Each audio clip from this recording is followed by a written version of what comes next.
வாழ்க வையகம், வாழ்க வையகம், வாழ்க வளமுடன். குரு வாழ்க, குருவே சின்னம். வாழ்க வளமுடன், வாழ்க வளமுடன். நண்பர்களே, மிக்க மகிழ்ச்சி அனைவரும் சந்திப்பதில். குறிப்பாக நாம் மிக முக்கியமான ஒரு சிந்தனையை சிந்தித்து வருகிறோம். அதாவது மனித வாழ்க்கையை முற்றிலுமாக நிலை குலைய செய்யக்கூடிய ஒரு குணம் என்றால் அதை சினம் என்று சொல்லலாம். அந்த சினத்தை தவிர்ப்பதற்கு எவ்வளவோ ஒரு முயற்சிகளை நாம் மேற்கொண்டே இருக்கிறோம். இருந்தாலும் முற்றிலுமாக தவிர்த்தோமா அப்படின்னு கேட்டா இல்லை என்பதுதான் உண்மை. அப்ப அந்த சினத்தினால் ஏற்படக்கூடிய பாதிப்புகள் சிலவற்றை நாம பார்த்தோம். குறிப்பாக உடல் ரீதியான எவ்வளவு நோய்களை, பிரச்சனைகளை அது ஏற்படுத்துகிறது, இன்னும் மன ரீதியான பிரச்சனைகள் எவ்வளவை அது ஏற்படுத்துகிறது அப்படிங்கிறத நம்ம பார்த்துக்கிட்டே இருக்கோம். இப்ப அதனுடைய தொடர்ச்சி சினம் குடும்பத்திலே எவ்வளவு பெரிய பிரச்சனை ஏற்படுத்துதுன்னு பாருங்க. ஒரு குடும்பத்துல ஒரு நபர் நல்லா கோபப்படுறவர்னு ஒருத்தர் இருந்தா அந்த குடும்பமே மகிழ்ச்சி அற்ற ஒரு குடும்பமாக மாறிவிடும். நீங்க பார்த்தால் தெரியும். சரியானுங்களா? அந்த குடும்பத்தில எதிர்மறையான எண்ணங்கள் அபரிமிதமாக பரவி கிடக்கும். தாழ்வு மனப்பான்மை எக்கச்சக்கமா இருக்கும். அந்த குடும்பத்தில் இருப்பவர்கள் வெற்றி பெறுவது என்பது குதிரை கொம்பாக. இன்னும் நான் சென்ற வகுப்புல கடைசியா தான் சொன்னேன்னு நினைக்கிறேன். குடும்ப உறவு என்பது ஒரு தெய்வீகமான உறவு. நல்ல சிந்தனைக்கு எடுத்து பாருங்க. ஒரு பெண் எங்கேயோ பிறந்து எங்கேயோ வளர்ந்து சரிங்களா ஒரு ராணி போல வாழ்ந்து கொண்டிருக்கிற ஒரு பெண். எல்லா பெண்களுமே அப்பா வீட்டுல ராணி தான், இளவரசி தான், அப்படிதான் இருப்பாங்க. அது எப்ப ஆண்களுக்கு தெரியும்னா தனக்கு ஒரு பெண் குழந்தை பிறந்து வளர்க்கிறப்ப மட்டும்தான் அது தெரியும்.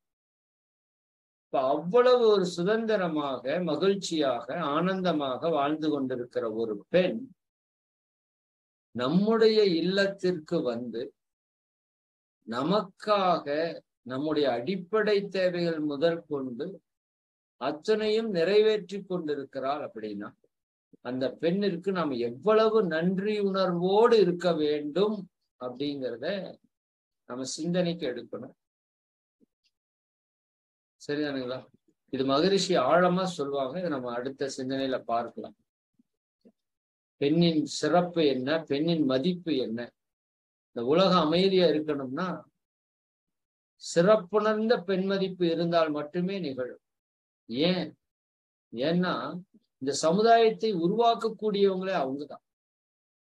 பெண்களை அடிமையாக வைத்துக்கொண்டு அவர்களிடமிருந்து பிறக்கக்கூடிய குழந்தைகள் மட்டும் வீரனாக இருக்கணும்னா எந்த விதத்துல நியாயம்?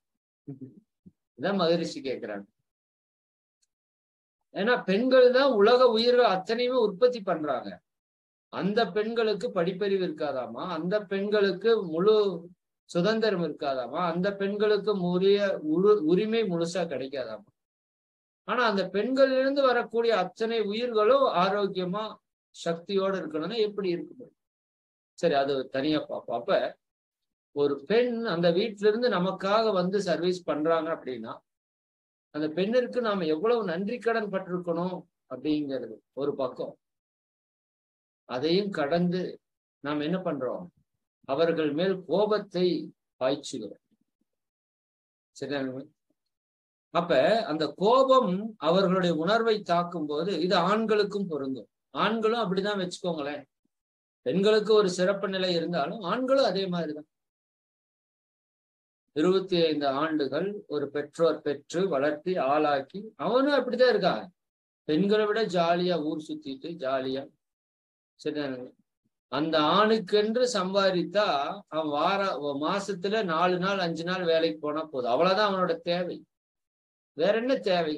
ஒரு தேவையும் கிடையாது. புரியுதா இல்லைங்க? அப்ப அதையெல்லாம் விடுத்து அந்த பெண்ணிற்காக, அந்த குடும்பத்திற்காக தன்னுடைய உடல் உழைப்பை, ஆற்றலை, தன் கனவுகளை எல்லாம் மறைத்து 2 பேரையுமே நான் சொல்றேன். அப்ப நமக்காக வாழக்கூடிய ஒரு ஜீவன் இந்த உயிர் உலகத்துல இருக்கு அப்படின்னா பெற்றோருக்கு அடுத்தது வாழ்க்கை துணை தானே. அது நமக்கு ஒரு பிரச்சனை வர்றப்பதான் தெரியும் அந்த வாழ்க்கை துணையுடைய முக்கியத்துவம் எவ்வளவு அப்படின்னு. நமக்கு ஒரு ப்ராப்ளம் வர்றப்ப தெரியும். சரியா? அப்ப அவ்வளவு ஒரு உயர்ந்த ஒரு புனிதமான நட்பு உறவு அப்படின்னு சொன்னா அது கணவன் மனைவி நட்பு. அந்த நட்புக்குள்ள போய் இந்த சினம் எவ்வளவு ஒரு பாதிப்பை ஏற்படுத்துதுன்னா கொஞ்ச நெஞ்ச பாதிப்பல்ல. அவ்வளவு அவர்களுடைய மன உளைச்சல் சரிங்களா அத்தனைக்கு ஆட்படுத்தும் போது அவர்களுடைய அந்த வலி உணர்வு இருக்கு இல்லையா, அது சாப அலையாக மாறி யார் அந்த கோபத்தை கொடுத்தார்களோ அதை தீர்ப்போம். தீர்த்தே ஆகும், வேற வழியே கிடையாது. செயல் விளைவு தத்துவம். சரிங்களா? Every action there is an opposite, equal and opposite reaction. ஒவ்வொரு செயலுக்கும் மிக துல்லியமான எதிர்வினை உண்டு. யாராலையும் மாற்ற முடியாது.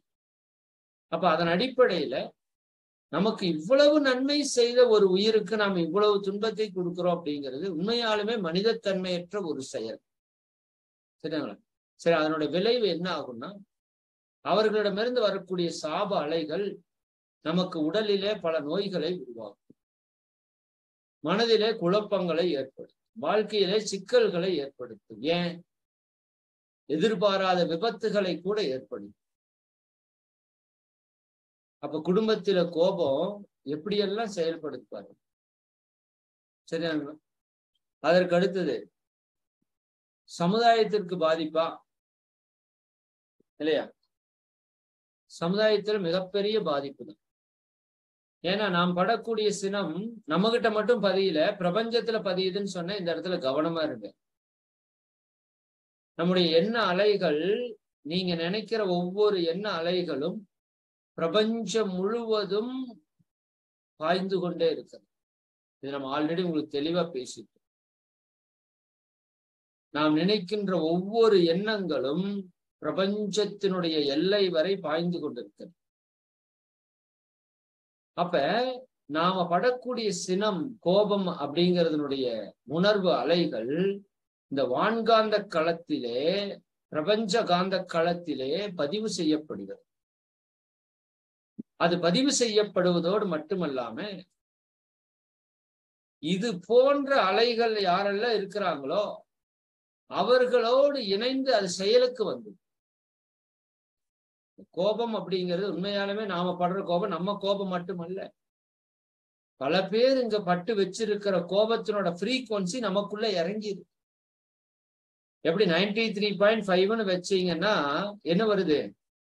93.5ன்னு வச்சீங்கன்னா அந்த சூரியன் எஃப்எம்ங்கிற வேவ் உள்ள வர்ற மாதிரி, அதனோட ஃப்ரீக்வன்சி வர்ற மாதிரி நீங்க கோபப்படும் போது பல பேர் கோபப்பட்ட அந்த சமுதாய பதிவு இருக்கு இல்லையா, அதெல்லாம் நம்மகிட்ட வந்து ஏறிக்கும். அப்புறம் தான் பேயாட்ட ஆடுவோம். சின்ன கோபமா தான் இருக்கும், ஆனா அந்த ஆட்டம் வந்து கொஞ்ச நெஞ்ச ஆட்டமா இருக்காது, பெரிய ஆட்டமா இருக்கும். ஏன் இப்படி கோபப்பட்டாலும் நமக்கே தெரியாது. பல பேருடைய கோபத்துக்கு நீங்க ஆளாயிருவீங்க. உங்களுடைய கோபம் பல பேருடைய வாழ்க்கையில தாக்கத்தை ஏற்படுத்தும். அப்ப சமுதாயத்துல எவ்வளவு பெரிய பாதிப்பு பாரு. சரிங்களா? அதுக்கு அடுத்தது ஆன்மீக முன்னேற்றம் எப்படி இருக்கும் நம்ம கிட்ட? ஆன்மீக முன்னேற்றமே இருக்காது. ஏன்னா தியானம்ங்கிறது மனதனுடைய அலைச்சுழல் வேகத்தை குறைப்பது, சினம்ங்கிறது மனதனுடைய அலைச்சுழல் வேகத்தை உயர்த்துவது. நான் உங்களுக்கு ஒரு பிராக்டிக்கல் எக்ஸாம்பிள் சொன்னேன்ல, அதாவது நம்ம உடம்புக்குள்ள 1000 கோடி உயிர்த்துகள் இருக்குதுன்னா நீங்க கோபப்படுறப்ப உங்களுடைய உயிராற்றல் மிக அதிகமாக வேலை செய்து அதை விலக்கி உங்க உயிராற்றலை உடம்பை விட்டு வெளியே தள்ளி. தியானம் அதுக்கு ஆப்போசிட். 1000 கோடி உயிர்த்துகள் இருக்கு, கண்ணை மூடி அமைதியா உட்கார்றீங்க, இன்னும் அமைதி அமைதி, அமைதி, அமைதி, அமைதி, ஆழ்ந்த அமைதிக்கு நீங்க போனீங்கன்னா, நான் முதல்ல என்ன சொன்னேன், ஒரு குறிப்பிட்ட வேகத்துல இயங்கிட்டு இருக்கிற அந்த விண் ஒன்றை ஒன்று விலக்கி நிறுத்தி இருக்குன்னு சொன்னேன். நீங்க கோபப்படும் போது இன்னும் வேகமா சொல்லலும், டிஸ்டன்ஸ் எச்சாக உடம்பு விட்டு வெளியே போகும்னு சொன்னேன்ல. தவம் பண்ணீங்கன்னா மனதினுடைய வேகம் குறைய குறைய இதனுடைய சுழற்சி வேகம் குறைஞ்சு நெருங்கி இயங்குவதற்கு ஆரம்பிச்சு. அது நெருங்கி இயங்க இயங்க இயங்க இயங்க இந்த பிரபஞ்சத்தில் இருக்கிற ஆற்றலை நமது உடல் உள்ளே கிரகித்துக் கொள்ளும். சினத்தில உயிராற்றல் விரயமாகும், தியானத்திலே பிரபஞ்ச ஆற்றல் நிறையும். இது அப்படியே ஆப்போசிட். கோபத்துல வெளியே போகும், தவத்துல உள்ளவர். அப்ப நம்ம மனதினுடைய அலைச்சல் வேகத்தை நம்ம உயர்த்தி உயர்த்தி ஆற்றலை விரயம் பண்ணி பண்ணி நம்ம பழகிட்டே இருக்கிறதுனால தியானம் நமக்கு சரியா சித்தி ஆகாது. மனம் உணர்ச்சி வயப்பட்ட நிலையிலேயே இருப்போமே தவிர உணர்வு வயப்பட்ட நிலைக்கு வராது. புரிதலைங்க?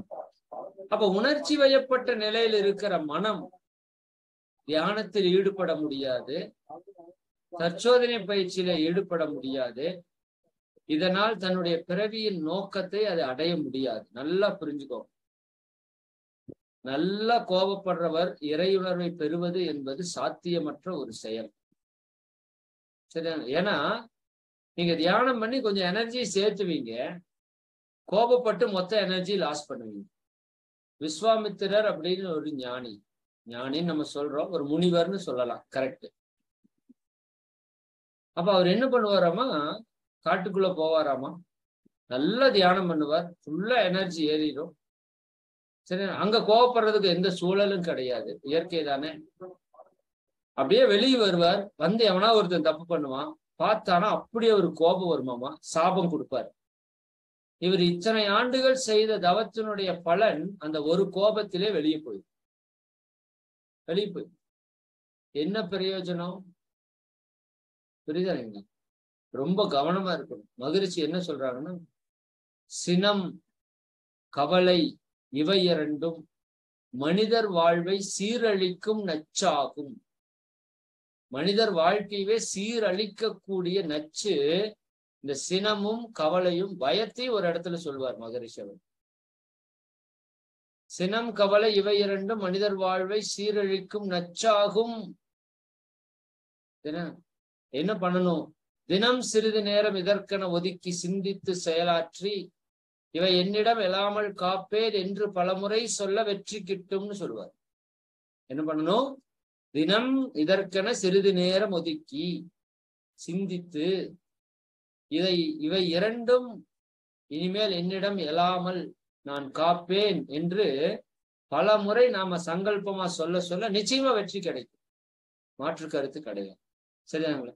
சரி, அப்ப என்ன பண்ணணும்? நம்ம இப்ப சினத்தை தவிர்க்கணும். உடலுக்கு கேடு, மன ஆற்றல் விரயம், சமுதாயத்திலே பிரச்சனை, குடும்பத்திலே பிரச்சனை, தொழில் செய்ய இடத்துல பிரச்சனை, இயற்கையினுடைய பாதிப்பு, ஆன்மீக உயர்வு கிட்டாது, வந்த நோக்கம் நிறைவேறாது. சரிங்களா? இன்னும் பாவப்பதிவுகளை வாரி வாரி வலித்துக் கொள்ளக்கூடிய ஒரு செயல் சினம்தான். அதான் பாவங்களுக்கெல்லாம் தாய் தந்தை அப்படின்னு சொல்றாரு. சரிங்களா? அப்ப இவ்வளவு தீமையை தரக்கூடிய சினம் நமக்கு தேவையா? சரிங்களா? தேவையில்லை. அப்ப என்ன பண்ணணும் அப்படிங்கறதுதான் சினம் தவிர்த்தல் பயிற்சி.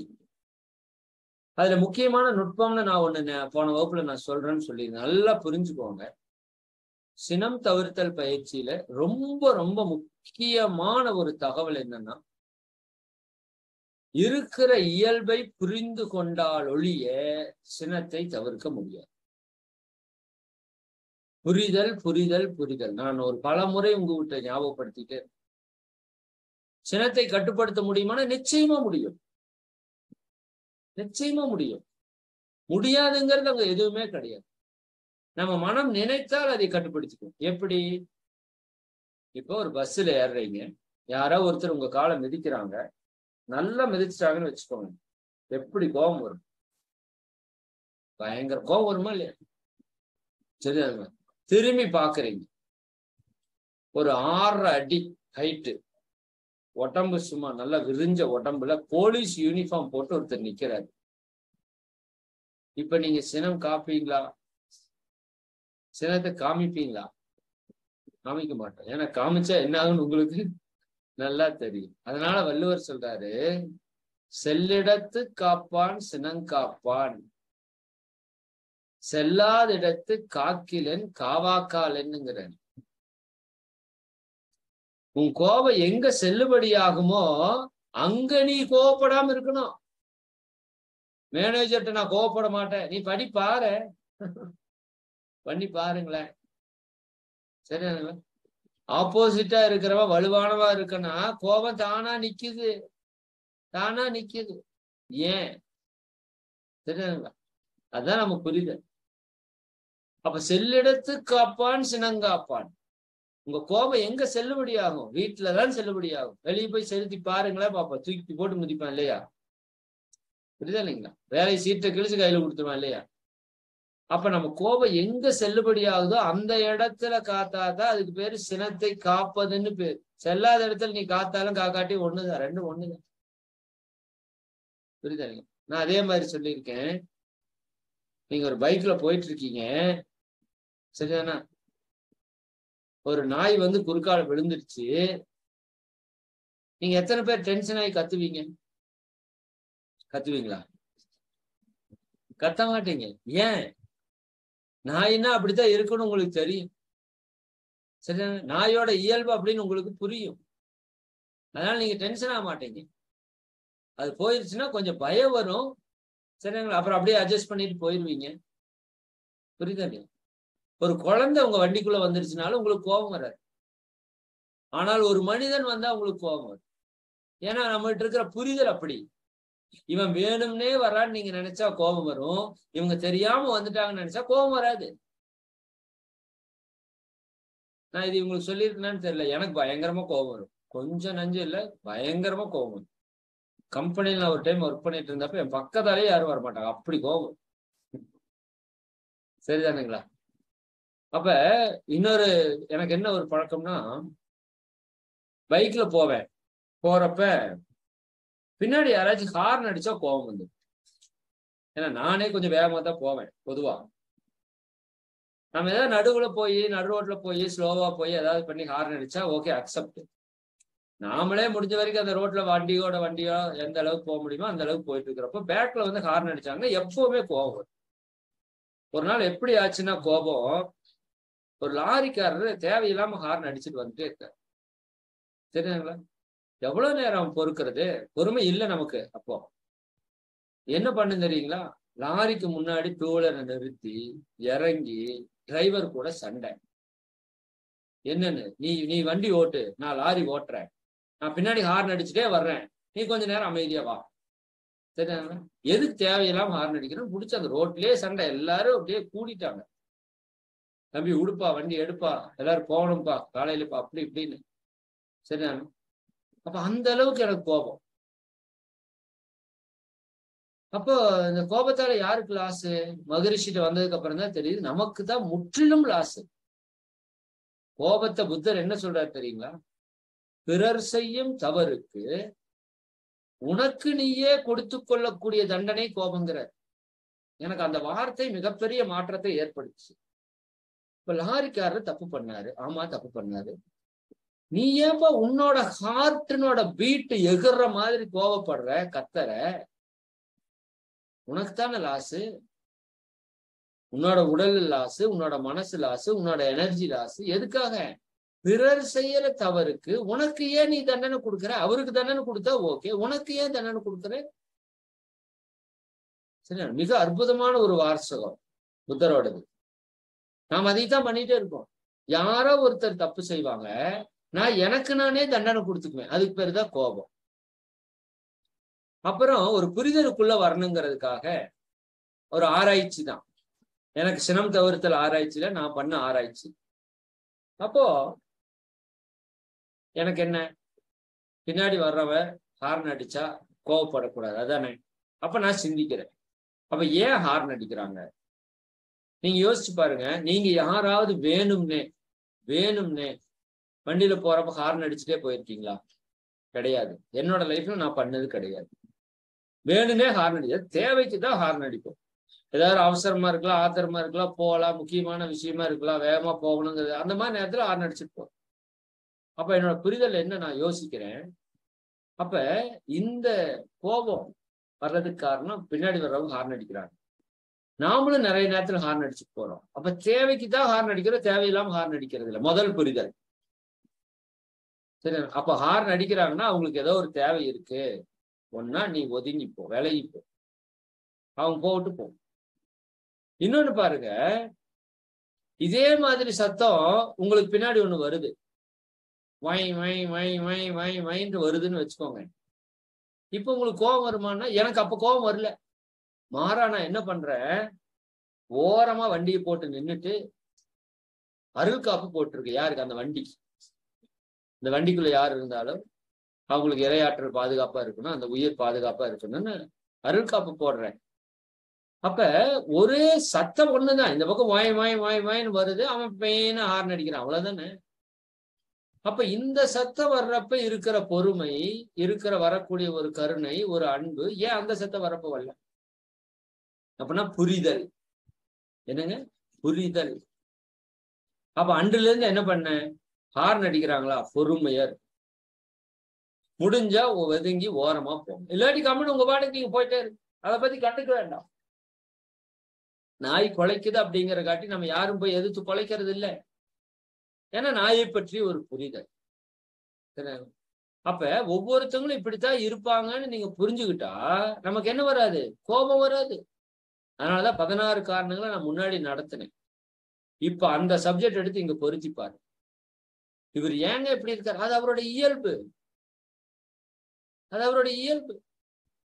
அப்ப அவர் இயல்பின் படி இருக்கிறாரு. நீங்க கோபப்படுறதால எதையும் மாற்ற முடியாது.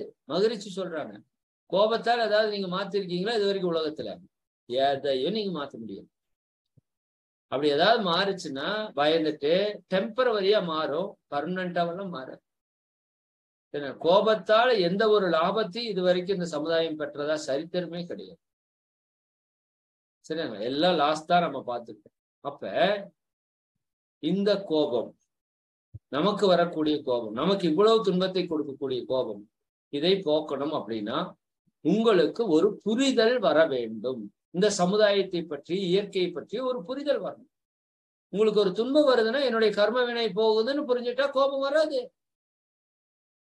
ஒரு பொருள் மேல இருந்து போட்டு உடைச்சு போட்டாங்க, உங்களுக்கு பிடிச்ச பொருள், எந்த ஜென்மத்திலயோ யாருக்கோ பிடிச்ச பொருளை நீங்க போட்டு உடைச்சிருக்கீங்க, இப்ப ஸ்டாலி ஆயிடுச்சு, சமனாயிருச்சு, கோபம் வராது. 1 லட்ச ரூபா உங்ககிட்ட வாங்கிட்டு ஒருத்தர் கொடுக்கல, எப்ப பார்த்தாலும் உங்களுக்கு அவர் மேல கோபம், வெறுப்பு, பகை, வஞ்சமா இருக்கீங்க. நல்லா சிந்திச்சு பாருங்க.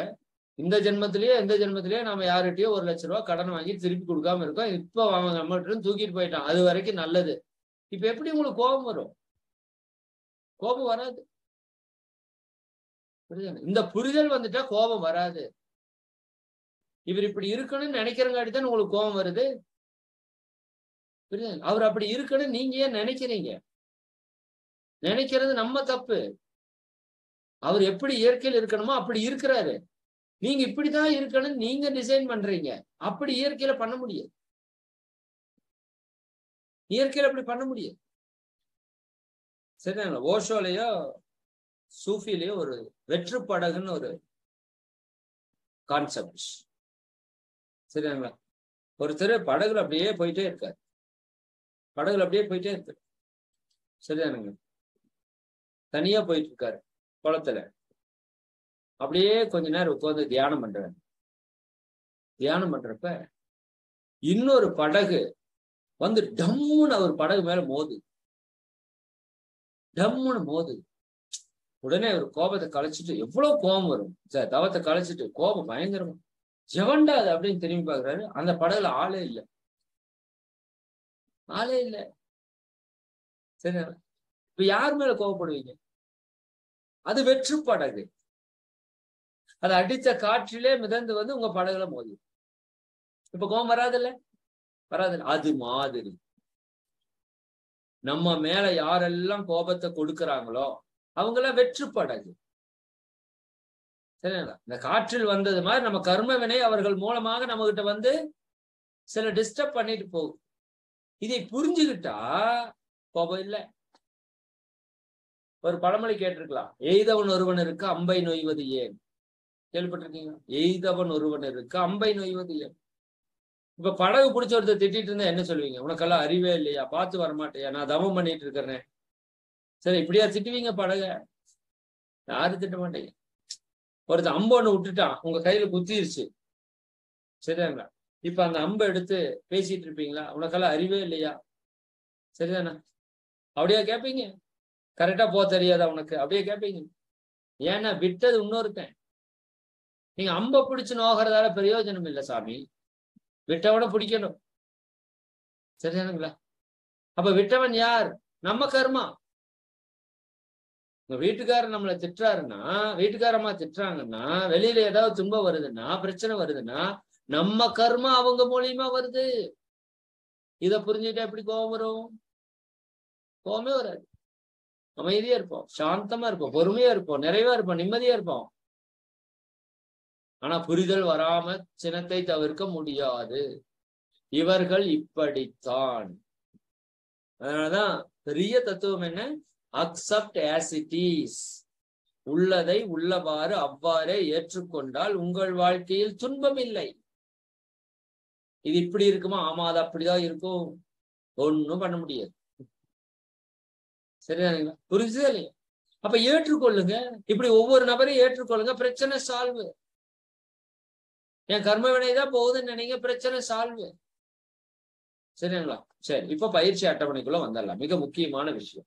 சரியா? அரை மணி நேரம் இருக்கு, கரெக்டா இருக்கு. அப்ப நம்ம முதல்ல என்ன பண்ணணும்? மகரிஷி என்ன சொல்றாங்கன்னா, கொஞ்ச நேரம் தவம் பண்ணிக்கணும். சரிங்களா? கொஞ்ச நேரம் தவம் பண்ணிட்டு குறைஞ்சது ஒரு 10 நிமிஷம். என்ன தவம்? துரிய தவம் தான் பண்ணணும்.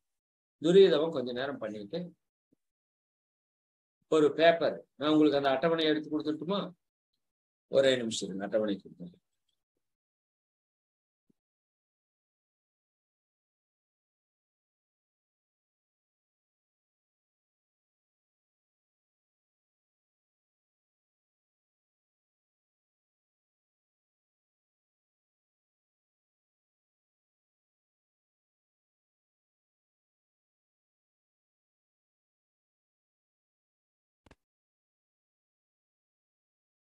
இதுதான் அட்டவணை. இந்த அட்டவணையை வேணா எழுதிக்கோங்களேன். இல்லாட்டி ஸ்கிரீன்ஷாட் எடுத்துக்கோங்க. நான் எல்லா குரூப்லயும் ஷேர் பண்றேன். நீங்க ஒன்றும் சிரமம் எல்லாம் பட வேண்டாம். ஓகேவா? சரிங்களா? இதுல என்ன எழுத சொல்றாரு அப்படின்னா, மகரிஷி முதல்ல வரிசை எண் 1 2 3 4 5 6 7. ஓகேவா? 7 கோடு இப்படி போட்டுக்கிறோம். ஓகேவா? வரிசை எண் 1 2 3 4. நான் உங்கள்ட்ட போன தடவையே சொன்னேன், உங்களுக்கு யார் யார் மேல எல்லாம் கோபம் வருதோ அவங்களை எல்லாம் லிஸ்ட போடுங்கன்னு சொன்னேன். லிஸ்ட் போட்டிருப்பீங்கன்னு நம்புறேன். சரிதானா? நம்பிக்கை ஒன்றுதான், வேற ஒண்ணும் கிடையாது நம்ம கிட்ட. சரி, இல்லைன்னா இன்னைக்கு போடுங்க. உங்களுக்கு யார் யார் மேல எல்லாம் கோபம் வருதோ எல்லாரோட பேரை எழுதுங்க. அதிகபட்சம் 10 பேர் வருவாங்க. அதுக்கு மேல ஒன்றும் பெருசா வராது. நீங்க எழுதி பாருங்க. சரிதானா? யார் யார் வருவாங்கன்னா, உங்களுக்கு யார் யாரெல்லாம் க்ளோஸா இருக்காங்களோ அவங்கதான் வருவாங்க. வீட்டில் இருக்கிறவங்க, தொழில் செய்யறவங்க, நண்பர்கள், உறவினர்கள், இப்படி இருக்கிறவங்க தான் வருவாங்க. பெரும்பாலும் இப்படிதான் இருக்கும். சரி, எழுதிட்டீங்களா? சரி, இப்போ ஒரு நபரை எடுத்துக்கோங்க. ஒரு நபரை எடுத்துக்கோங்க. யார் மேல் ரொம்ப அதிகமா வருதோ அவங்கள எடுத்துக்கோங்க. உதாரணத்துக்கு கணவனோ மனைவியோ எடுத்துட்டு, சரியா? அவங்களுக்கு நமக்குள்ள என்ன தொடர்பு? உறவு முறை. அவங்க அம்மா, அப்பா, கணவன், மனைவி அப்படிங்கறத எழுதிக்கணும். அவங்களுக்கு நமக்கு உள்ள தொடர்பு என்னங்கிறதுல தெளிவா அவங்களுடைய உறவு முறை எழுதி. 3வது முக்கியமான விஷயம் என்னன்னு பாருங்க. சினமெழ காரணம் என்ன? என்ன காரணத்தினால கோபம் வந்துச்சு? இப்ப நான் சொன்னேன்ல, வண்டியில போயிட்டு இருக்கிறேன், ஒருத்தர் ஹார்ன் அடிக்கிறாரு. அப்ப இந்த ஹார்ன் அடிக்கிறதால எனக்கு கோபம் வருது. சாயங்காலம் நான் வீட்டுக்கு வர்றேன், என் மனைவி இருப்பாங்கன்னு எதிர்பார்க்கிறேன், அவங்க இல்ல, எனக்கு கோபம் வருது. சரிதானுங்களா? என்னுடைய ஹஸ்பண்டு சொன்ன டைமுக்கு வரணும்னு நினைக்கிறேன், அவரு வரல, அதனால எனக்கு கோபம் வருது. புரியுதுங்களா? அப்படி என்ன காரணத்தினால் கோபம் வருதுங்கிறத தெளிவா எழுதணும் நம்ம. இதுதான் காரணம், இதுதான் ரீசன். சரிங்களா? நான் சொல்ற விஷயத்த ஒருத்தர் செய்ய மாட்டேங்கிறார், அதனால எனக்கு கோபம் வருது. இப்படி ஏதாவது ஒரு காரணம் இருக்குமில்ல, அந்த காரணத்தை நீங்க தெளிவா எழுதணும். தெளிவா எழுதிக்கணும். இந்த காரணத்தால் எனக்கு கோபம். எனக்கு ஒரு பழக்கம் என்னன்னா, எங்க அம்மா எனக்கு வீட்டுல சமையல் பண்ணிட்டு சாப்பாடு போட்டு வைக்க மாட்டாங்க. அது எனக்கு பயங்கரமா கோபம் வரும் எப்பவுமே. அது சரியா? அப்ப சின்ன காரணம் என்ன? சாப்பாடு போட்டு வைக்காது. எழுதி அப்படியே எழுதுங்க. ஒரு சில்லி மேட்டரா இருக்கும், அதுதான் நமக்கு பயங்கர பிரச்சனையா இருக்கும். சாதாரண அற்பமான விஷயமா இருக்கும், நம்மளோட மொத்த சக்தி விரையும் பண்ணிட்டு போகுது. புரியுதுங்க? சரி, அப்ப சினம் எழுதுவது காரணம் எழுதியாச்சு. சரி, சினம் எழும் காரணத்தில் என்னுடைய பொறுப்பு என்ன? காலையில் எனக்கு 8:30 மணிக்கு ஆபீஸ் போகணும், 8 மணிக்கு நான் சாப்பாடு செய்யணுங்கிறேன். ஆனா 8 மணிக்கு சாப்பாடு ஆகிறது இல்லை. எனக்கு கோபம் வருமா வராதா? வரும். சரி, வந்துருச்சு. சரி, உங்க பொறுப்பு என்ன? அதுல உங்க பொறுப்பு என்ன? நீங்க காலையில 6 மணிக்கு எந்திரிச்சு ரெகுலரா நீங்க தான் போய் காயை வாங்கிட்டு வந்து காயை வெட்டி கொடுக்கறது உங்க பொறுப்புல பங்குல இருக்குன்னு வச்சுக்கோங்க. சமையல்ல உங்களோட பங்குல காய் வாங்கி வெட்டி கொடுக்க வேண்டியது என்னோட வேலையா இருக்குதுன்னு வச்சுக்கோங்க. நீங்க அந்த அன்னைக்கு 7 மணிக்கு மேல எந்திரிச்சு 8 மணிக்கு போய் காயெல்லாம் வாங்கி கொண்டாந்து கொடுத்து வெட்டி கொடுத்தா எப்படி 8 மணிக்கு சமையலாம்? உதாரணத்துக்கு நான் சொல்றேன். ஒரு வேலை ஒரு கோபம் வருதுன்னா அந்த கோபத்துல என்னோட பங்கு என்ன? என்னோட பங்கு என்ன? சரியானுங்களா? பையன் நல்லா படிக்க மாட்டேங்கிறான், அதுக்கு யாரு காரணம்? நாம தானே காரணம், நம்ம ஜீன் தானே. புரியுதா? இப்படி இந்த கோபம் வர்றதுல நம்மளோட பங்கு என்னங்கிறத நீங்க தெளிவா எழுதணும். பெரும்பாலும் நம்ம பங்கு தான் மேக்சிமமா இருக்கும். நம்ம பங்கு தான் மேக்சிமமா இருக்கும். வீட்டுக்கார்ட்ட ஒன்னுட்டு சொல்லி விடுறோம், அவர் வாங்கிட்டு வரல, உங்க பங்கு என்ன? அது ஏன் அவர்கிட்ட சொல்லி விடுறீங்க? சரிதானே? சொல்லிவிட்டு அவரோட இயல்பை புரிஞ்சு ரிட்டர்ன் வர்றப்ப போன் பண்ணி ஞாபகப்படுத்தணும், ஒரு மெசேஜ் கொடுக்கணும், ஒரு வாட்ஸ்அப் அனுப்பலாம். அவரோட இயல்பு என்ன? அவரோட இயல்பு மாறதுன்னு வச்சுக்கோங்களேன். அப்ப அதை ஃபாலோ பண்ணாம விட்டது யார்? நம்ம தானே. இல்ல, நாமளே ஒருட்டு போய் வாங்கிட்டு வந்திருக்கலாம், நாம வீட்டுல சும்மாதான் இருக்கிறோம். ஆனா நமக்கு அவருக்கு வர்றப்போ வாங்கிட்டு வாங்கன்னு ஒரு வேலையை கொடுக்குறேன். ஏன் வேலையை கொடுக்குறீங்க? நீங்களே ஒரு எட்டு போய் வாங்கிட்டு வந்தா கிடக்குது. அப்ப சினம் எழுவதில் நம்மளுடைய பங்கு தான் பெரும் பங்கு இருக்கும். நீங்க சிந்திச்சு பாத்தீங்கன்னா தெரியும். சரி, இதெல்லாம் ஓகே. இப்ப வாங்க, முன் அனுபவம் என்ன? இப்படி ஒண்ணு நடந்தது இல்ல, முன்னாடி நடந்தது இல்ல, இது என்ன ஒரு நாள் கூத்தா? லைஃப் லாங் இப்படியேதான் நடந்துட்டு இருக்கு. முன்னாடி உங்களுக்கு வந்த அனுபவம் என்ன? ஒருத்தர் மேல கோவப்பட்டிருக்கீங்க, அனுபவம் என்ன? சரிதானே? சாம்பார்ல உப்பு இல்லை, உடனே கோபம். சினம் என்ன? சாப்பாடு நல்லா இல்லை, அதானே சினம். சரிதானுங்க? உடனே கோபம். முன் அனுபவம் என்னாச்சு? வாயிலிருந்து வார்த்தை தேவையில்லாம போறது, 2 பேர் ஆப்போசிட்டா கோபம், மாத்தி மாத்தி மாத்தி மாத்தி மாத்தி மாத்தி சண்டை பிடிச்சாச்சு. இப்ப அந்த அம்மா என்ன பண்ணுது? பேசாம. ஒரு வாரமா 2 பேரும் பேசிக்கல. குடும்பம் எப்படி இருக்கும்? குடும்பத்துக்குள்ள போறதுக்கு உங்களுக்கு சந்தோஷமா இருக்குமா? குடும்பத்தில் இருக்கிறவங்க எல்லாம் மகிழ்ச்சியா இருப்பாங்களா? உள்ள போறதே வேண்டா வெறுப்பாதான் போகும். அந்த 7 நாள் எச்சாதான் சண்டை ஆயிட்டு இருக்கு, இறங்குறதுக்கு வாய்ப்பே கிடையாது. இன்னொன்னு தேவையில்லாத வார்த்தையெல்லாம் பேசி, தேவையில்லாத மன உளைச்சல் எல்லாம் ஏற்படுத்தி, காலையில சண்டை போட்டு சாப்பாடு எல்லாம் போயிருப்பீங்க, வெளியே கடையில போய் தின்னுட்டு போவீங்க, வயிறெல்லாம் எரியும், வேதியா போகும். தேவையா இது? தேவையான்னு பாரு. அவங்க ஒருத்தவங்களோட, உங்க வாழ்க்கை துணையோட குடும்பத்துல உறவுகள்ல யாராவது ஒருத்தரோட மனதை உளைச்சல் பண்ணிட்டு நீங்க நிம்மதியாவே இருக்க முடியாது. நல்லா புரிஞ்சுக்கோங்க. நம்முடைய நிம்மதி பலவாறு போறதுக்கு காரணம் நம்ம யாராவது ஒருத்தர் மன வருத்தப்படுத்தி இருப்போம். அந்த வருத்த அலை உங்களை தாக்கிட்டே இருக்கும், நீங்க நிம்மதியாவே இருக்க முடியாது. ஏதோ உடல்லையோ மனதிலையோ ஏதோ மாதிரி ஒரு விதமான உணர்வு உங்ககிட்ட இருந்துட்டே இருக்கும். தொழில நீங்க சொல்றது யாரும் கேட்க மாட்டாங்க. இதெல்லாம் தேவையான்னு பாரு. இன்னும் கோபம் முத்திருச்சு அப்படின்னா அவங்க வாட்டுக்கு அவங்க அம்மா வீட்டுக்கு போயிடுவாங்க. சரி, அப்புறம் சோத்துக்கு கடையில தின்னுட்டு இருக்கணும் இல்லையா? இதெல்லாம் எத்தனை பார்க்கிறோம். அப்ப முன்ன அனுபவம் என்ன? பல துன்ப அனுபவங்களை பெற்றிருக்கிறோம். இந்த கோபத்தால எத்தனையோ சந்தோஷங்கள் இழந்திருக்கிறோம். உடல் ஆரோக்கியத்தை இழந்திருக்கிறோம். மன அமைதியை இழந்திருக்கிறோம். சாதாரண விஷயத்துக்காக கோபப்பட்டு. புரியுதா இல்லைங்களா? சரி, அப்ப முன் அனுபவத்தை யோசிச்சிட்டீங்களா? முடிவு, சங்கல்பம். அப்பதான் நம்ம எடுக்கணும். இனிமேல் இந்த கோபத்தால நான் இவ்வளவு துன்பத்தை அனுபவிச்சிருக்கிறேன். இனிமேல் இந்த சூழல் வந்தா நான் இப்படித்தான் இருப்பேன். இதுதான் ரொம்ப முக்கியம். இங்கதான் விஜய் வர்றாரு. நான் ஒரு வாட்டி முடிவு பண்ணிட்டா என்னோட பேச்ச நானே கேட்க மாட்டேன்னு இங்கதான் இருக்கணும். ஒரு வாட்டி என்ன முடிவு பண்றேன்? காலையில 8 மணிக்கு எனக்கு சாப்பாடு ஆகலைன்னா நான் சினம் கொள்ள மாட்டேன்.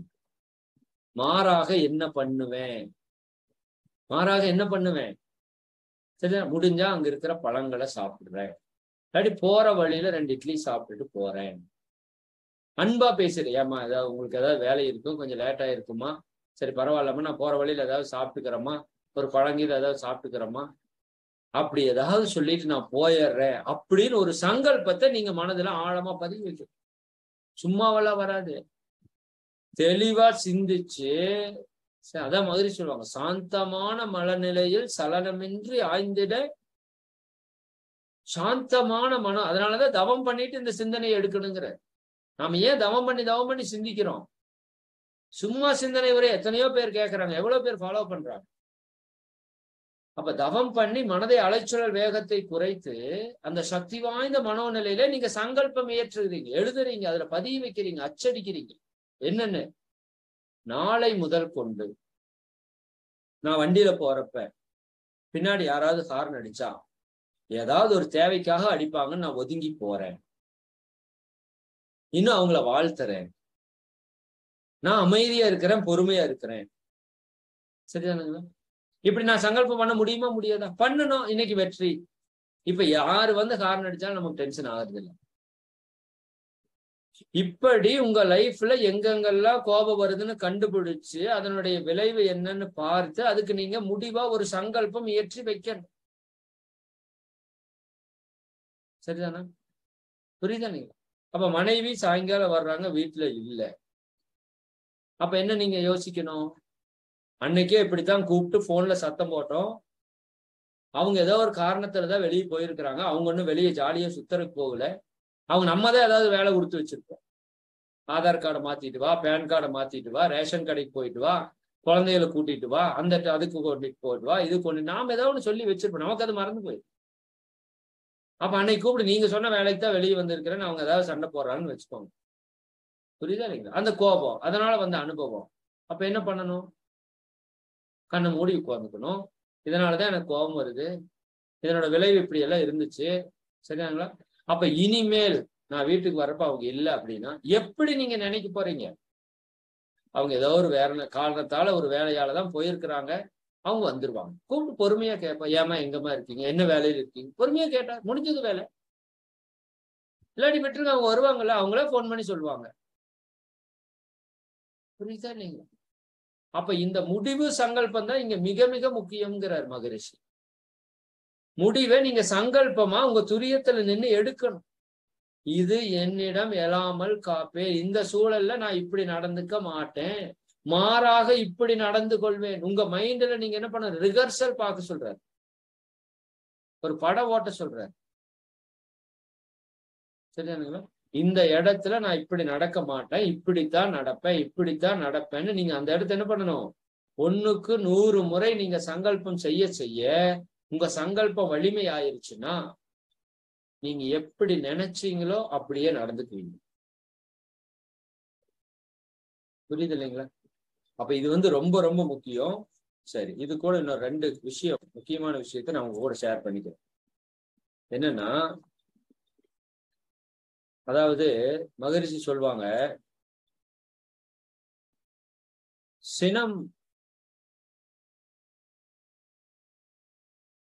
அது யாருக்கு கட்டுப்பாட்டுல இருக்கும் அப்படின்னா நாம சொல்றோம், சார் அவரை கோவப்படாம இருக்க சொல்லுங்க, எப்ப பார்த்தாலும் அவர் தான் கோவப்பட்டே இருக்காரு. அவங்க சொல்றாங்க, முதல்ல அவங்கள கோவப்படாம இருக்க சொல்லுங்க. சரிதானே? சரி, யாரு கோபப்படாம இருப்பாங்க? யாரு கொஞ்சம் விட்டு கொடுத்து போவாங்க? யாரு கொஞ்சம் அட்ஜஸ்ட் பண்ணிக்குவாங்க? மகிழ்ச்சி சொல்லுவாங்க, 2 கொக்கி இப்படி இருக்குன்னு வச்சுக்கோங்க, தெரியுதா? 2 கொக்கி இப்படி வளைஞ்சு இருக்குதுன்னா இந்த கொக்கியை எடுத்து மாட்டினீங்கன்னா இப்படி மாட்டிக்கும், இது எடுக்கிறது முடியாது. ஆனா மகிழ்ச்சி சொல்றாங்க, ஒரு கொக்கி ஸ்ட்ரெயிட் பண்ணிருங்க, அப்ப இன்னொரு கொக்கி என்ன பண்ணாலும் அது மாட்ட முடியாது. ஓகேவா? சரி, எந்த கொக்கியை ஸ்ட்ரெயிட்டா பண்றது அப்படிங்கறத இங்க பிரச்சனையே. அவங்க அப்படித்தான் யாரு புரிஞ்சுக்குவா? இதனோட கர்ம வினைன்னு யாரு ஏற்றுக்குவா? புரியுதா இல்லைங்களா? அது யாரு ஏற்றுக்குவாங்கன்னா, யாரு அறிவாளியோ, யாரு அறிவில் உயர்ந்தவங்களோ அவங்க ஏற்றுக்கொள்ளுவாங்க அப்படிங்கிறது. யாரு விட்டு கொடுத்து போவாங்க? யாரு அறிவில் சிறந்தவங்களோ அறிவாளியோ அவங்க விட்டு கொடுத்து போயிடுவாங்க. அப்ப மகரிஷி கேட்கிறாரு, நீங்க அறிவாளியா முட்டாளா? சரிங்களா? ஒரு கோபம் வர்ற இடத்துல யார் பொறுத்து போகிறார்களோ அவர் அறிவாளின்னு அர்த்தம். யாரு கத்தி சாகடிக்கிறாங்களோ அவங்க முட்டாள்னு அர்த்தம். இதுதான் வாழ்க்கை. அதனாலதான் சொன்னேன், பொறுமையா இருக்கிறது தான் வில் பவர் வேணும். கத்துறதுக்கு வில் பவர் வேண்டாம், வாயை திறந்தா கத்திட்டு போயிடலாம். இப்ப மகரிஷி கேட்கிறார், நீ அறிவாளியா முட்டாள? நீங்கள் அறிவாளியாக இருந்தால் எந்த இடத்துலயும் உங்களுக்கு சினம் வரக்கூடாது. சரி, முட்டாள்களுக்கு தான் சினம் வரும். ஏன்னா அவங்களுக்கு வாழ்க்கையை பற்றி புரிதல் இல்லை, தெரிதல் இல்லை, ஞானம் இல்லை. அப்போ ஒரு கோபம் வருதுன்னா யார் விட்டு கொடுக்கணும், யார் சகித்து கொள்ளணும், யார் அறிவாளியோ அவங்க விட்டு கொடுக்கணும், சகித்து கொள்ளணும். அப்ப நாம யாருன்னு நாமளே முடிவு பண்ணிக்கலாம். சரிதானே? இது ஒண்ணு. ரெண்டாவது, முதல்ல மகிழ்ச்சி என்ன சொல்றாங்கன்னா, எல்லாரும் பேரும் எழுதிட்டீங்கல்ல, ஒரு 10 பேர் எழுதிட்டீங்கன்னா முதல்ல ஒரு வாரத்திற்கு ஒரு நபரை மட்டும் எடுத்துக்கணும். இதுதான் முக்கியம். இப்ப நான் சொல்ற விஷயம் ரொம்ப இம்பார்ட்டன்ட். முதல்ல ஒரு நபரை மட்டும் எடுத்துக்கணும். ரொம்ப அதிக யார் மேல கோபம் வருதோ அவங்கள மட்டும் எடுத்துக்கணும். அவங்க கூட மட்டும் இந்த சினம் தவிர்த்தல் பயிற்சியை நம்ம ஹேண்டில் பண்ணணும். இவங்க கூட தொடர்பு கொள்ளும் போது எந்தெந்த இடத்துல எல்லாம் எனக்கு கோபம் வருது, ஒரே நபர்கிட்ட பல இடங்கள்ல கோபம் வரும் நமக்கு. புரியுதுங்களா? அவங்க காலையில எந்திரிச்சு குளிக்கலினா கோபம் வரும், நைட்டு நேரத்துல தூங்கலினா கோபம் வரும். புரியுதா? இப்படி பல விஷயங்கள் ஒரு நபர்கிட்ட இருந்து நமக்கு கோபம் வர்றதுக்கான சூழல் இருக்கு. அப்ப இந்த ஒரு நபரை எடுத்துக்கிட்டு அந்த ஒரு நபர்கிட்ட என்னென்ன விதத்துல எல்லாம் எனக்கு கோபம் வருதுன்னு பார்த்து இந்த ஆராய்ச்சி நீங்க முழுசு பண்ணணும். முதல்ல மற்ற நபர்கள் எல்லாம் விட்டுருங்க. இந்த ஒரு நபர்கிட்ட இந்த ஒரு வாரத்துக்கு நான் கோபப்பட மாட்டேன், பொறுமையா இருப்பேன், பொறுமையா இருப்பேன்னு நீங்க ஒரு சங்கல்பம் பண்ணிக்க. அடிக்கடி இந்த சங்கல்பத்தை சொல்லிட்டே இருப்பேன். நான் பொறுமையாக இருப்பேன், நான் பொறுமையாக இருப்பதற்கு பிரபஞ்சத்திற்கும் இயற்கைக்கும் நன்றி, நான் மிகவும் பொறுமை மிக்கவன், நான் எப்பொழுதும் பொறுமையாக இருக்கின்றேன், நான் ஒவ்வொரு செயலிலும் பொறுமையாக செயல்படுகின்றேன், ஒவ்வொரு செயலும் சிந்தித்து பொறுமையாக செயலாற்றுகின்றேன். அந்த சங்கல்பம் உங்களுக்குள்ள ஓடிட்டே இருக்கணும், எப்பவுமே இருக்கணும். இது சாதாரண விஷயம் அல்ல, மிகப்பெரிய விஷயம்.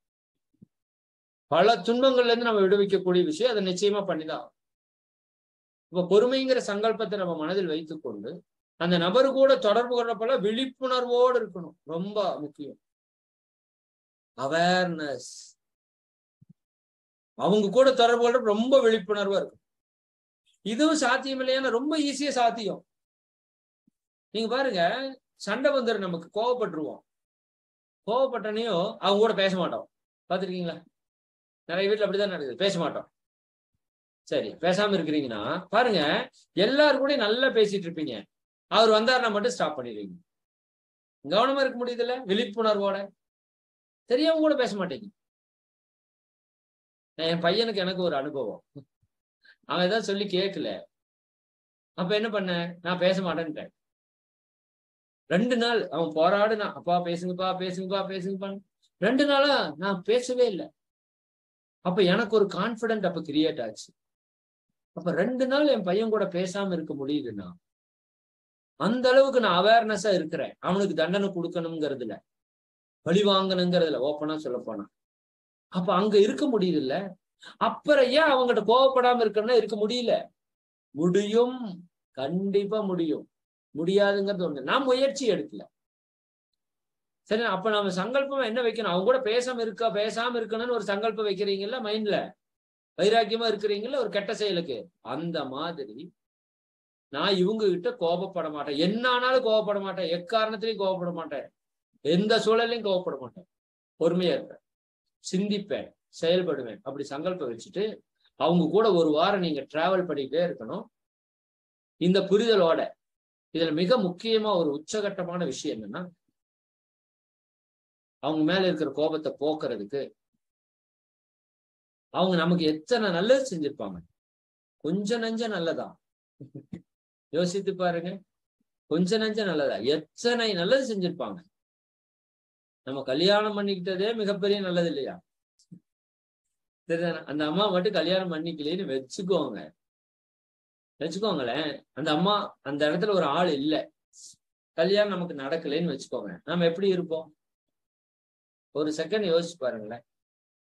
அதுக்கு எத்தனை ஆளா அலைஞ்சோம், அதையும் யோசிச்சு பாருங்க. எத்தனை பக்கம் ஜாதகத்தை கொடுத்தோம், எத்தனை பக்கம் ஏறி இறங்கணும், எத்தனை நம்மளை கேன்சல் பண்ணாங்க. சரிதானே? அத்தனையும் அந்த அம்மா ஒரு ஆளால தானே பூர்த்தியாச்சு. அந்த நபர் ஆண் ஒரு ஆளை தானே பூர்த்தியாச்சு. சரிங்களா? இது எவ்வளவு பெரிய நன்மை நமக்கு.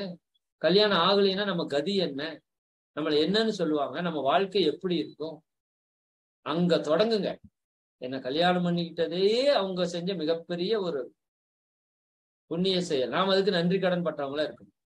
அதுக்கப்புறம் அவங்க லைஃப்ல நமக்காக எத்தனை விஷயங்களை செஞ்சிருக்கிறாங்க, எத்தனை தியாகம் பண்ணியிருக்கிறாங்க, எத்தனை இடத்துல விட்டு கொடுத்து போயிருக்காங்க, எவ்வளவு துன்பங்களை அனுபவிச்சிருக்காங்க, எவ்வளவு இன்பங்களை தள்ளி வச்சிருக்கிறாங்க. அப்படி எல்லாம் சிந்திச்சு பார்த்தோம் அப்படின்னா கண்ணுல தண்ணீரே வந்துடும். அந்த அளவுக்கு ஒரு தியாகம் நடந்திருக்கும் கணவன் மனைவிக்கு உடையவோ அல்லது பெற்றோர் பிள்ளைகளுக்கு இடையோ.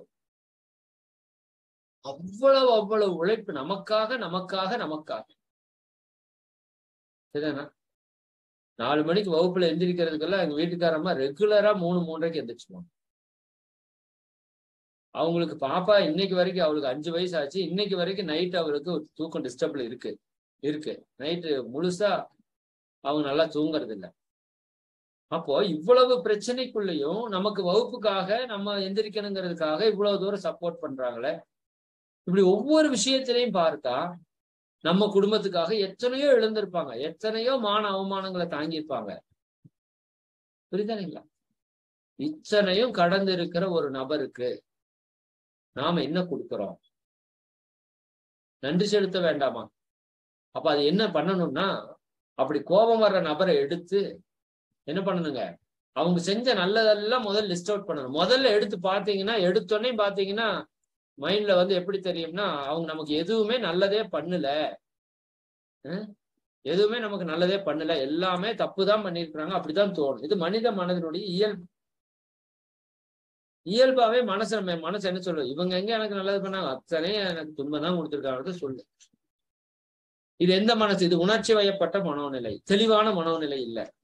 அப்ப தெளிவான மனோநிலையில நம்ம என்ன பண்ணணும், ஆராய்ச்சி பண்ணி சிந்திச்சு அவங்க நமக்கு செஞ்ச நல்லதெல்லாம் லிஸ்ட் அவுட் பண்ணி, சரிங்களா, அதற்காக நீங்க நன்றி கூறி அவங்களை என்ன பண்ணணும், மனதார வாழ்க வளமுடன் நீங்க வாழ்த்திட்டே இருக்கணும். மற்றவங்களெல்லாம் விட்டுருங்க.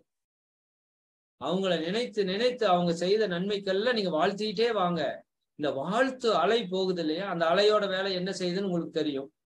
அந்த அலை அவர்களிடம் மோதி பிரதிபலித்து சிதறி ஊடுருவி ஒருவருக்குள்ளே ஊடாடி இரு உயிரை ஓர் உயிராக மாற்றக்கூடிய சக்தி அந்த அலைக்கு இருக்கு இல்லையா. அப்படி நம்ம எந்த அளவுக்கு அந்த வாழ்த்தை பரிபூர்ணமாக தெரிவிக்கிறோமோ அந்த அளவிற்கு அந்த சினம் தவிர்க்கப்பட்டு அந்த பொறுமைங்கிற உணர்வோட இருவருக்கிடையே அன்புங்கிற உணர்வு வெளிப்பட்டு அந்த கோபம் உங்கள்கிட்ட இருந்து அகழ்வதை நீங்க பார்க்க முடியும்.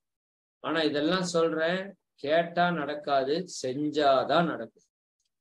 நீங்க ஒரு நோட்டை போட்டு இன்னையிலிருந்து 1 வாரம் டைம் நமக்கு. நான் 1 வாரத்துக்கு அடுத்த சப்ஜெக்ட் எடுக்கல, சரிங்களா? இன்னும் 1 வாரத்துல 3 வகுப்பு இருக்கா. 3 வகுப்புல உங்களுக்கு 1 வகுப்பு துரியாதீதம் இருக்கும், அடுத்த வகுப்பு. சரிங்களா? துரியாதீதம் எப்ப இருக்குதுன்னு நான் சொல்லிடுறேன். ஆக்சுவலா பௌர்ணமி எப்போ வருது, 3ஆம் தேதி பௌர்ணமி வருது. 3ஆம் தேதி திங்கள் கிழமையா இருக்கு. 3ஆம் தேதி துரியாதீதம் கொடுத்தா வந்துருவீங்களா நீங்க எல்லாரும்? 3ஆம் தேதி துரியாதீதம் கொடுத்துடலாமா? 3ஆம் தேதி கொடுத்துருவோம். சரியானுங்களா? நம்ம 4ஆம் தேதி கொடுக்கலான்னு பிளான் பண்ணேன். 3ஆம் தேதியே பண்ணிடுவோம். ஏன்னா பௌர்ணமி தினத்துல ஒரு தியானத்தை பெறுவது என்பது மிக மிக ஒரு உயர்ந்த ஒரு விஷயம். அதனால 3ஆம் தேதி நமக்கு ஒரு சிறப்பு கிளாஸ் இருக்குன்னு வச்சுக்கோங்களேன். சரியாங்களா? ஆக்சுவலா அந்த அன்னைக்கு இறை ஆசிரியர் பயிற்சி இருக்கும். அது நான் தான் எடுக்கிற மாதிரி இருக்கு. அந்த அன்னைக்கு துரியாதீத தவத்தை நம்ம வச்சுக்கலாம். சரியாங்களா? அடுத்த வாரத்துல உங்களுக்கு வந்து ஒரு கிளாஸ் எக்ஸ்ட்ராவா இருக்கும். திங்கள் வந்து துரியாதீத தவம், செவ்வாய் செயல் விளைவு தத்துவம். Very powerful topic. நம்ம லைஃப்ல நடக்கிற எல்லாத்துக்கும் மூல முடுக்க எத்தனை காரணத்தையும் விளக்குற ஒரு சப்ஜெக்ட் அதுதான். அதற்கு அடுத்தது பெண்ணின் பெருமை. சரியாங்களா? அப்புறம் ஒரு மிக முக்கியமான சிந்தனையோட அதுக்கு அடுத்த வாரம் நம்ம என்ன பண்ணிக்கலாம், நம்ம கவலை ஒழித்தல் அப்படிங்கிற ஒரு மிக மிக முக்கியமான ஒரு சிந்தனையை நம்ம சிந்திக்கலாம். ஓகேங்களா? சரி, அப்ப இந்த அளவிற்கு நம்ம சொன்ன விஷயங்களை மனதில் எடுத்துக்கோங்க. மனதில் எடுத்துட்டு இந்த சினம் தவிர்த்தல் பயிற்சியை தயவு செஞ்சு கொஞ்சம் தீவிரமா பண்ணுங்க. சரிங்களா? கொஞ்சம் தீவிரமா பண்ணணும். அதே போல இந்த ஒரு விஷயத்த சொல்லாம விட்டுட்டேன், இப்பதான் ஞாபகம் வருது. அதாவது மன்னிக்கும் மனப்பான்மை சினம் தவிர்த்தல ரொம்ப ரொம்ப முக்கியம். நமக்கு மன்னிக்கிற மனப்பான்மை வரணும். சரியானுங்களா? மன்னிப்பவர்கள் மன்னிக்கப்படுவார்கள் அப்படின்னு ஒண்ணு கேட்டிருக்கீங்களா? மன்னிப்பவர்கள் மன்னிக்கப்படுவார்கள். சரி, நீ எதை செய்யறியோ அதே உனக்கு திரும்ப நிகழும். அப்ப நாம பல தவறுகளை செய்கிறோம். சரி, ஜீசஸ்ல போனீங்கன்னா பாவ மன்னிப்புனே ஒரு விஷயம் இருக்கு. அப்ப யாரு மன்னிக்கப்படுவாங்கன்னா, யார் மன்னிக்கிறார்களோ அவங்க மன்னிக்கப்படுவாங்க. ஆக்சுவலா என்னை பொறுத்த வரைக்கும் நாம யாரையும் மன்னிக்க வேண்டிய அவசியம் இல்லை. சரியாங்களா? யாரையும் மன்னிக்க வேண்டிய அவசியம் இல்லை என்னை பொறுத்த வரைக்கும். ஏன் அப்படின்னா, எனக்கு ஒருத்தர் துன்பம் கொடுக்குறாரு, அவர் மேல உங்களுக்கு கோபம் வருது, எனக்கு கோபம் வருது, அவரை நான் மன்னிக்கிறது இல்லை, மாறாக பழி வாங்கணும்னு நினைக்கிறேன், துன்பப்படுத்தணும்னு நினைக்கிறேன். ஆக்சுவலா நல்லா யோசித்து பாருங்க. நாம ஒரு துன்பத்தை அனுபவிக்கிறோம்னா அது என்னுடைய கர்மா அவங்க மூலியமா போய் வருது. அப்ப என்னுடைய கர்மாவை போக்குறதுக்கு அவங்க என் மேல கோவப்பட்டிருக்காங்க, எனக்கு ஒரு பிரச்சனை கொடுத்துருக்காங்கன்னா, என்னுடைய பாவத்தை போக்குறதுக்கு உதவி செஞ்சிருக்காங்க, நான் அவங்களுக்கு நன்றி சொல்லணுமா, நான் அவங்க மேல கோவப்படணுமா? யோசித்து பாருங்க. நன்றி சொல்வதுதான் சரியான நிலை. ஆனால் மாறாக நமக்கு இந்த உலக நியதி புரியாததால, ஆத்ம ஞானம் இல்லாததால, வாழ்க்கை தத்துவம் தெரியாததால நாம் அவர் மேல கோபப்படுறோம், மயக்கத்துல மாயையில். ஆக்சுவலா நல்லா புரிஞ்சுக்கோங்க, மன்னித்தல் இல்லாம சினம் அடங்கவே அடங்காது. சரிங்களா? அப்ப அவங்க மனசு கேட்கும், எனக்கு இத்தனை கஷ்டத்தை கொடுத்துருக்குறாங்க, நான் எப்படி அவங்க மேல கோவப்படாம இருக்கிறது? உங்க மனசு ஆர்கியூ பண்ணும். அப்ப நீங்க சொல்லணும், உனக்கு யாரும் துன்பத்தை கொடுக்கலப்பா, உன்னோட கர்மாவை போக்குறதுக்கு தான் உதவி இருக்காங்க, அவங்களை எல்லாம் மன்னித்து விடு. அப்ப நீங்க மனசார என்ன பண்ணணும்? உங்களுக்கு துன்பம் கொடுத்தவங்க அத்தனை பேருடைய லிஸ்டையும் டெலீட் பண்ணணும். மாறாக அவங்களுக்கு நன்றி சொல்லி வாழ்த்தறக்க ஆரம்பிக்கும். இப்படி செய்யறதுக்கு ஆரம்பிச்சுட்டோம் அப்படின்னா என்ன ஆகும்? உங்களுடைய சினம் அப்பவே 50% காணாம போயிடும். உங்களுக்கு யார் யார் மேல எல்லாம் கோபம் இருக்கோ, என்னென்ன காரணத்தால எல்லாம் கோபம் இருக்கோ, அது எல்லாம் நினைச்சு பார்த்து எல்லாத்தையும் நான் மன்னிச்சுட்டேன், எனக்கு யார் மேலே கோபம் இல்லை, வெறுப்பு இல்லை, வஞ்சம் இல்லை, நான் எல்லாரையும் பரிபூர்ணமா மன்னிச்சுட்டேன். புரியுதானுங்களா? என்கிட்ட எந்த விதமான அந்த மன்னிப்பு வெறுப்பு உணர்வும் இல்லை அப்படிங்கிறது நீங்க உறுதி பண்ணிட்டீங்கனாலே சினம் பாதி தவிர்ந்து. ஓகேவா? அப்ப மன்னிக்கிற தன்மை, பொறுமையாக இருப்பேன்கிற சங்கல்பம், வாழ்த்துதல், விழிப்புணர்வோடு இருத்தல். சரிங்களா? நம்மை நாமே சங்கல்பித்துக் கொள்ளுதல், இது எல்லாத்தையும் நீங்க நமக்கு நாமே சங்கல்பித்துக் கொள்ளுதல், இதெல்லாம் நீங்க பண்ண சினம் உங்ககிட்ட இருந்து அப்படியே விலகி விலகி விலகி விலகி போகும். சினம் போன இடத்திலே இறை சக்தி உங்களுக்குள்ள சேரும். இதைத்தான் நம்ம பண்ண போறோம். ஓகேங்களா? சரி, இதை நீங்க தெளிவா முடிஞ்ச வரைக்கும் தீவிரமா முயற்சி பண்ணிட்டு வாங்க. சரி, ஒரே நிமிஷம்.